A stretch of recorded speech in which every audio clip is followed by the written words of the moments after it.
Hi అండి. ఈరోజు నేను రొయ్యల పలావ్ ఎలా ప్రిపేర్ చేయాలో చూపిస్తానండి. చాలా సింపుల్గా చేసుకోవచ్చు, చాలా టేస్టీగా కూడా ఉంటుందన్నమాట. ముందుగా వచ్చేసి ఒక బౌల్ తీసుకోవాలన్నమాట. ఈ బౌల్లోకి నేను వచ్చేసి ఒక గ్లాస్ రైస్ అయితే తీసుకుంటున్నాను అనమాట అండి. ఈ రైస్ వచ్చేసి నార్మల్ రైసే. ఒకవేళ మీకు కావాలనుకుంటే బాస్మతి రైస్తో కూడా చేసుకోవచ్చు అనమాట. చాలా టేస్టీగా ఉంటుంది. ఇప్పుడు ఈ రైస్ని మనం శుభ్రంగా కడిగేసుకుని కాసేపు నానబెట్టుకోవాలన్నమాట అండి. ఈలోపు మిగిలిన ప్రాసెస్ చూద్దాం. ముందుగా ఒక మిక్సీ బౌల్ తీసుకుని ఇందులోకి మనం 1 ఇంచు అల్లం ముక్కని ఇలా చిన్న చిన్న ముక్కలుగా కట్ చేసి వేసుకోవాలన్నమాట. అలాగే ఒక 6-7 వెల్లుల్లిపాయ రెబ్బలు కూడా వేసుకోవాలన్నమాట అండి. అలాగే ఒక 1/2 టేబుల్ స్పూన్ జీలకర్ర, అలాగే 2 లవంగ మొగ్గలు, ఇప్పుడు 2 ఇలాచీ కూడా వేసుకోవాలన్నమాట అండి. అలాగే చిన్న దాల్చిన చెక్క ముక్క కూడా వేసుకున్నారంటే చాలా బాగుంటుంది. అలాగే ఒక 1/4 టేబుల్ స్పూన్ ధనియాలు అనమాట అండి. ఇవన్నీ వేసుకున్న తర్వాత కొంచెం అంత వాటర్ వేసుకుని మెత్తగా మిక్సీ పట్టుకోవాలన్నమాట అండి. ఈ విధంగా మిక్సీ పట్టుకున్న తర్వాత పక్కన పెట్టేసుకోండి. ఇప్పుడు బిర్యానీ స్పైసెస్ ఉంటాయి కదండి, అవన్నీ వేసుకోవచ్చు అనమాట. ఇప్పుడు స్టవ్ వెలిగించుకుని కుక్కర్ పెట్టుకుని, నేనైతే ఈ ప్రాసెస్ అంతా కుక్కర్లో చేస్తున్నాను కాబట్టి నేను అది కుక్కర్ తీసుకున్నాను. మీరు నార్మల్గా కూడా వండుకోవచ్చు అనమాట. ఇప్పుడు కుక్కర్లో 4 టేబుల్ స్పూన్ల ఆయిల్ అయితే వేసేసుకోవాలన్నమాట అండి. ఆయిల్ వేసుకున్న తర్వాత హోల్ గరం మసాలా వేసేసుకోవాలన్నమాట అండి. అలాగే నేను తీసుకున్న గ్లాస్ రైస్కి 3 పచ్చిమిర్చి అయితే కరెక్ట్గా సరిపోతాయి అనమాట.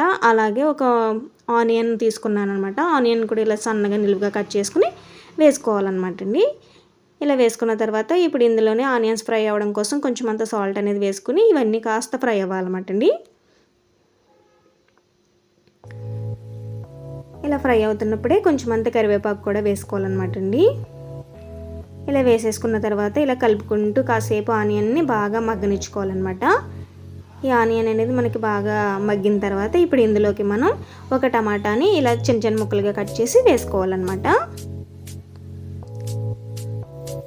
ఈ విధంగా ఇలా కలుపుకుంటూ మనకి టమాటా కూడా బాగా మగ్గిపోవాలన్నమాట అండి. చూసారు కదా, బాగా మగ్గిపోయింది కదా.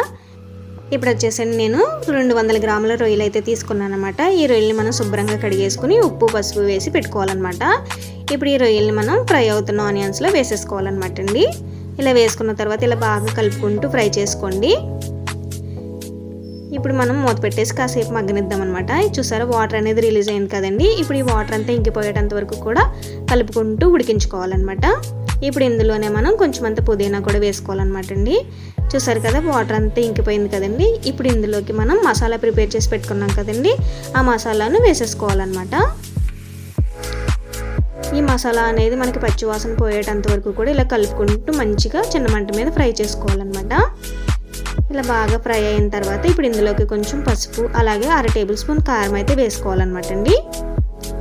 ఇలా ఇవన్నీ వేసిన తర్వాత ఇలా బాగా కలుపుకుంటూ కాసేపు ఫ్రై చేసుకోండి, 1 నిమిషం పాటు.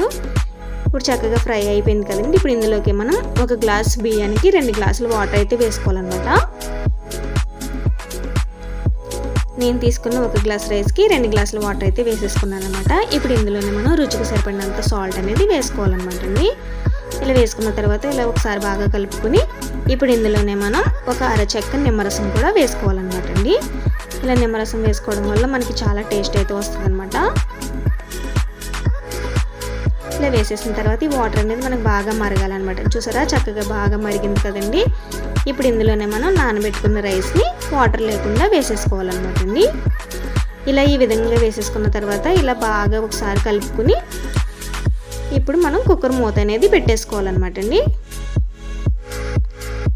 ఇలా మూత పెట్టేసిన తర్వాత విజిల్ కూడా పెట్టేసుకుని 2 విజిల్ వచ్చే వరకు ఉడికించుకోవాలన్నమాట. మీడియం మంట మీద 2 విజిల్స్ అయితే రావాలన్నమాట అండి. ఇలా 2 విజిల్స్ వచ్చేసిన తర్వాత ఇప్పుడు కాసేపు పక్కన పెట్టేసుకోండి, ప్రెజర్ పోయేటంత వరకు కూడా. ఇప్పుడు కుక్కర్ ప్రెజర్ అయితే పోయింది కదండి. ఇప్పుడు మూత తీసి చూద్దాం అనమాట అండి. వావ్, మంచి స్మెల్ అయితే వస్తుందన్నమాట. చాలా స్మెల్ అయితే వస్తుంది, గుమగుమలు ఆడిపోతుంది అనమాట. చూసారు కదా ఎంత బాగా వచ్చిందో. వేడి మీద ఇలాగే ఉంటుంది, మనకి కాసేపు మగ్గిన తర్వాత మంచిగా పొడిపొడిలాడుతూ వస్తుంది అనమాట. చూసారు కదా, ఇప్పుడు ఒక ప్లేట్లోకి సర్వ్ చేసుకుంటే చూసారా ఎంత పొడిపొడిలాడుతూ వస్తుందో. చూసారు కదా, వేడి వేడి రొయ్యల పలావ్ చాలా టేస్టీగా అయితే ఉన్నది. మీరు కూడా ఇదే విధంగా తప్పకుండా ట్రై చేయండి. ఈ రొయ్యల పలావ్ని మనం ఇలా ఉత్తినే తినేయచ్చు, ఎటువంటి కాంబినేషన్ కూడా అవసరం ఉండదన్నమాట. ఒకవేళ మీకు కావాలనుకుంటే రైతాతో సర్వ్ చేసుకోండి, సూపర్ ఉంటుంది అనమాట. ఈ విధంగా ట్రై చేసి ఎలా ఉందో కామెంట్లో చెప్పడం మాత్రం మర్చిపోద్దండి. తప్పకుండా ట్రై చేయండి. సరేనా అండి, బాయ్ బాయ్.